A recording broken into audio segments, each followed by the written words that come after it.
Alors, on a effectivement une activité autour des questions qui vous réunissent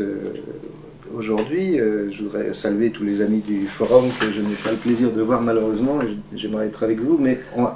on va démarrer sur la question des apprentissages informels par le biais des théories de l'apprentissage. Ouais. Alors, juste pour dire que chez nous, à Nanterre, on a des activités, comme tout département universitaire, de formation et de recherche. Donc, d'une part, l'organisation d'un master en ingénierie pédagogique, qui va toucher aux questions d'apprentissage, aux questions de numérique, aux questions d'organisation et de montage de dispositifs. Et puis en recherche, on va retrouver la même thématique et également la thématique plus large de l'apprentissage, voire de l'auto-formation, et puis les questions de disposition des adultes à apprendre autour de thèmes comme la motivation ou bien les attitudes des adultes, leur disposition à apprendre ou à ne pas apprendre d'ailleurs. Voilà très vite dit ce qui un peu fait notre pain quotidien à Nanterre.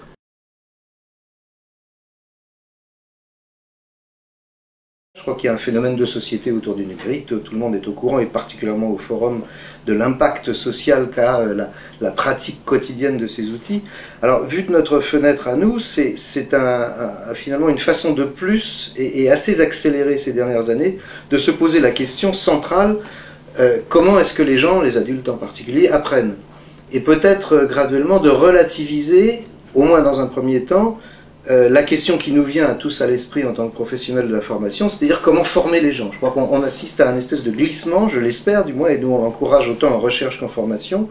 d'une problématique qui serait comment former les gens avec les meilleures méthodes pédagogiques, avec la recherche du dispositif ultime qui transcenderait toutes les difficultés et qui conviendrait à tout le monde, ce qui est sûrement une vue de l'esprit par les temps qui courent, vers une conception de l'apprentissage qui soit peut-être plus solide, un retour aux fondamentaux quelque part, qui permettent par voie de conséquence de penser les dispositifs en tant que moyen d'accompagnement ou de facilitation des apprentissages des gens. Donc ça suppose de se reposer sérieusement et à la lumière de l'impact du numérique, la question de la façon dont on s'y prend, vous et moi et tout le monde finalement en tant qu'adulte, pour apprendre ou finalement en creux pour ne pas apprendre.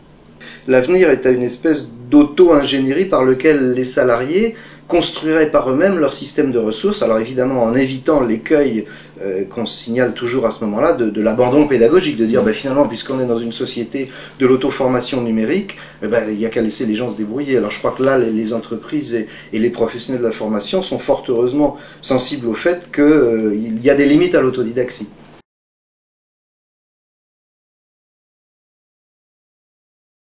Alors, j'allais dire, c'est là un des intérêts majeurs du travail théorique de Bandura, c'est finalement de dire, il me le disait une fois dans une conversation où je l'interrogeais justement, qu'est-ce que ça lui faisait d'être aujourd'hui le psychologue vivant le plus cité au monde. Il dit d'une part, oui c'est vrai, je suis le troisième, mais les autres, ça fait longtemps qu'ils n'ont pas publié. Et d'une part, et d'autre part, un peu plus sérieusement, il dit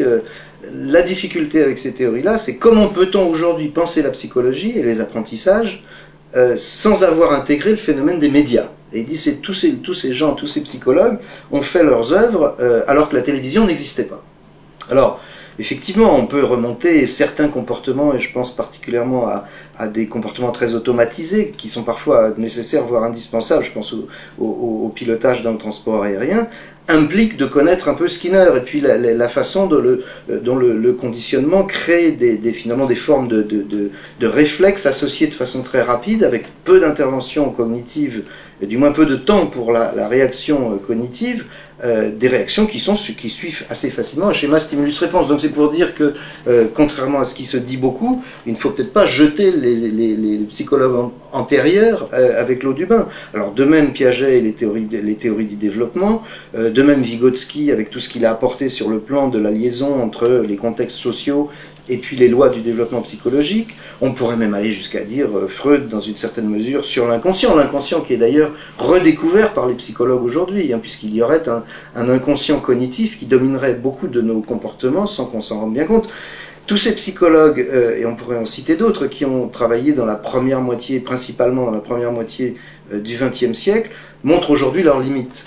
par rapport à justement cet impact des médias et du numérique sur la façon dont les gens réfléchissent, apprennent et traitent l'information. À titre d'exemple de l'actualité de la pensée de Bandura, il est investi depuis plusieurs années dans tout un courant de travaux à la fois de développement pratique et de travaux de recherche sur l'impact de la télévision, de certaines émissions télévisées, sur le changement social. Ce serait un petit peu long d'en faire le détour, mais je pense qu'il faut là aller retourner aux sources, mais sur finalement une idée qui est que des feuilletons télévisés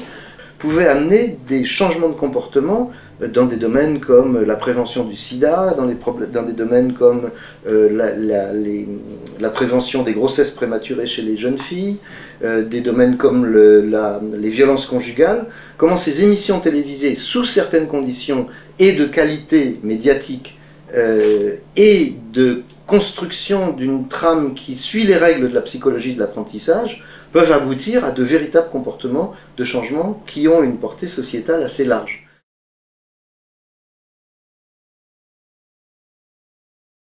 Alors la première, c'est effectivement la théorie du modelage, de l'apprentissage social, qui est née de l'observation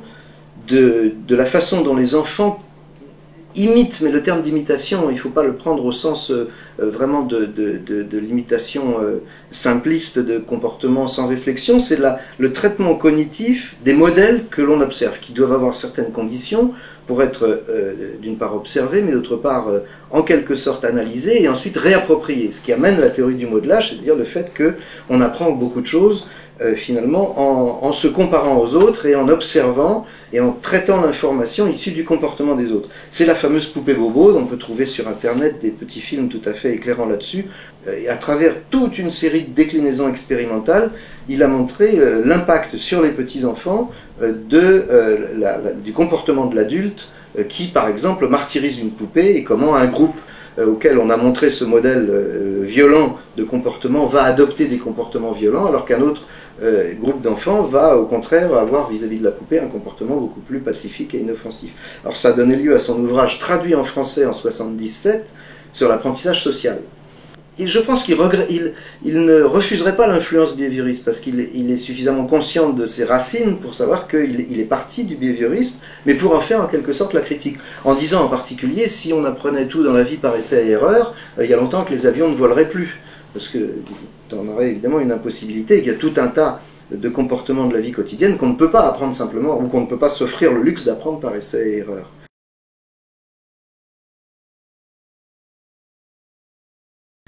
Alors c'est un livre qui est paru en 86, donc quasiment, oui, 10 ans plus tard que la première édition en anglais de l'apprentissage social, et c'est les fondements sociaux de la pensée et de l'action. Et c'est là où vraiment il a posé sa théorie socio-cognitive, qui alors là il faut évidemment, il faudrait plus de temps pour pouvoir en discuter sérieusement, mais qui a fait éclater toutes les théories binaires qui l'avaient précédé. C'est-à-dire que finalement quand on regarde que ce soit la psychanalyse, que ce soit le conditionnement, le behaviorisme, même les théories de psychologie sociale les plus développées, c'est toujours comparer des termes deux à deux. C'est la pensée et le comportement, comme dans la psychanalyse avec l'étude des actes manqués, c'est le lien entre la pensée et l'action. Ça peut être également, dans le behaviorisme, c'est entre l'environnement et puis le comportement. Simplement, on observe des influences de l'environnement et on regarde comment ça se traduit en comportement. Lui, il a ternarisé ça, sa construction socio-cognitive, c'est l'interaction de trois pôles. C'est la pensée, le comportement et l'environnement. Et donc ça fait un jeu de combinaison beaucoup plus large, puisqu'il est de 6, 7, 8, 9 différents types d'interactions, quand on compte dans tous les sens ce qui peut se passer, et qui amène à rentrer à la fois dans la dimension cognitive par la question de la pensée, mais de la pensée sur l'action, tout en intégrant les dimensions précédemment utilisées, plus d'ordre binaire. Et on arrive à un système beaucoup plus riche par lequel, par exemple, devant un événement, il va y avoir d'une part la façon dont la personne va penser ce qui se passe dans son environnement, mais également penser ses propres comportements. On parle beaucoup aujourd'hui de réflexivité. La réflexivité, qu'est-ce que c'est si ce n'est la façon dont l'individu finalement décroche de sa pratique pour s'interroger sur ce qu'il fait, et ainsi de suite. C'est-à-dire on peut faire tourner ce schéma ternaire de la théorie socio-cognitive dans un peu tous les sens, de façon à arriver en particulier à son œuvre suivante, donc là on est en 97, donc encore 10 ans plus tard, le sentiment d'efficacité personnelle.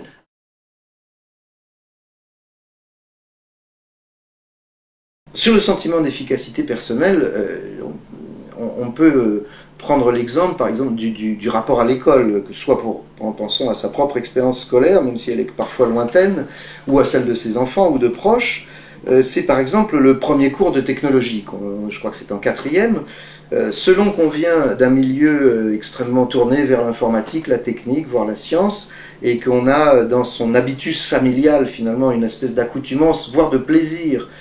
aux dimensions techniques de l'environnement, on va aborder le premier cours de technologie avec, au niveau de la pensée, un certain nombre de prédispositions favorables.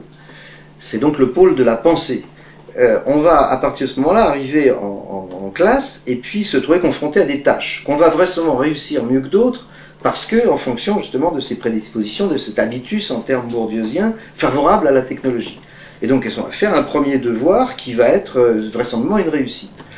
Ça, c'est le pôle du comportement, le travail qu'on fait effectivement sur le sujet. Et puis l'environnement, c'est-à-dire le maître d'école ou le professeur, et puis les parents, les petits copains, les copines, etc.,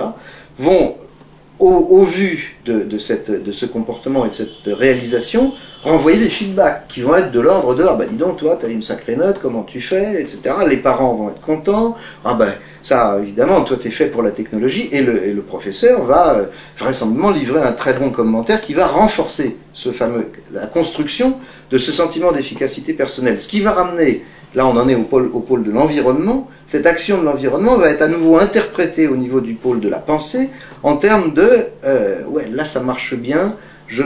le sens bien, on pourrait dire, ça va aller et je vais y arriver et je vais même être certainement bon là-dedans. Cette pensée-là va avoir elle-même à son tour, et c'est là où il y a un aspect évidemment de cycle vertueux, va avoir un impact sur le prochain devoir, puisqu'elle va renforcer ce sentiment d'efficacité qui va, ça on le sait par ailleurs, potentialiser le travail, développer la motivation, développer le plaisir de l'activité, et donc va rétroagir à nouveau sur le domaine des comportements, et va amener à la création finalement d'un élève brillant en technologie. Alors malheureusement, on ne peut pas être dans l'optimisme béat sur ces questions-là. Il existe également des sentiments d'inefficacité personnelle, et on pourrait refaire le même raisonnement à l'envers. L'immense force de Bandura, à travers la théorie du modelage, l'apprentissage social, le sentiment d'efficacité et le schéma de la théorisation socio-cognitive, c'est que finalement ce sont des théories très, très fortes, très étayées, mais qui parlent à tout le monde.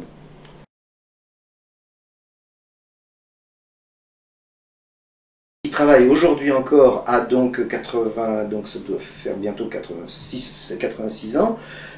sur des thématiques qui sont une 4e étape de sa carrière. Il prépare un livre sur le jugement moral et il s'intéresse beaucoup à la question, je l'ai signalé tout à l'heure, de l'influence des médias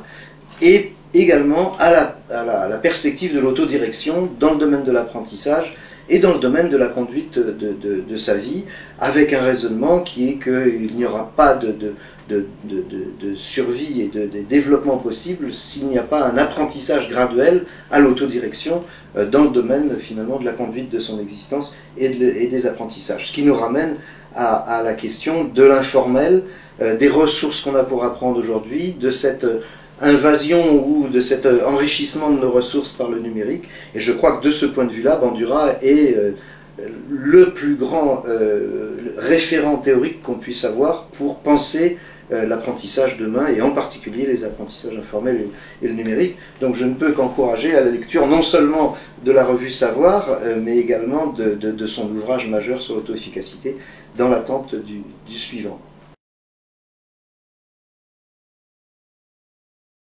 Donc si on part de l'hypothèse qu'on est en train d'assister à une transformation de notre culture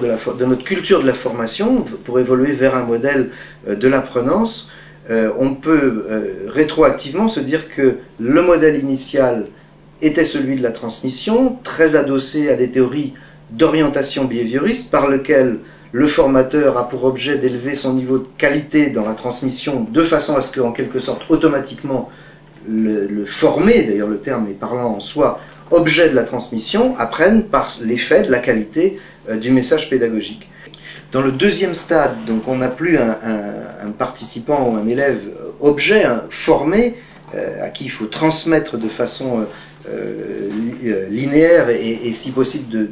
de qualité des contenus, mais un sujet que l'on cherche à rendre actif, donc par des processus d'activation ou d'animation. On va chercher à créer les conditions de la mise en action de ces personnes qui sont bien des sujets, mais leur autonomie ou leur action ou leur activité va être un objectif de la pédagogie. On ne va pas les supposer actifs, on va les supposer a priori, comme dans l'étymologie du terme d'animation, sans âme, puisque l'animation, le fait d'animer, c'est insuffler de l'âme. Donc on part d'une théorie de l'apprenant, en quelque sorte, qui est un sujet, mais un sujet inerte. Et vers un troisième modèle qui serait un modèle de l'apprenance, par lequel, un peu à la façon dont les ateliers de pédagogie personnalisée, dans leur corps de doctrine initiale, ne concevaient pas une action pédagogique sans un projet ou un début de projet. Et c'est à partir du moment où il y a ce projet ou ce début de projet qu'on peut qualifier de disposition à apprendre ou de motivation à démarrer un processus d'apprentissage, qu'on peut basculer l'action du formateur, la formatrice, vers une fonction de facilitation. On pourrait dire, il y a des nuances mais d'accompagnement. Mais j'aime bien le terme de facilitation parce qu'on facilite un projet, on facilite la réalisation d'un projet. Et d'ailleurs, si on prend à tort ou à raison l'exemple de ce qui se passe aux États-Unis en ce moment, le terme de formation tombe en désuétude. Il y a d'ailleurs de moins en moins de responsables formation là-bas et dans une certaine mesure également chez nous, au profit de responsables de l'apprentissage ou de responsables de la connaissance. Ce qui signe bien, à mon avis, le passage d'une culture héritée de la transmission vers une culture de l'appropriation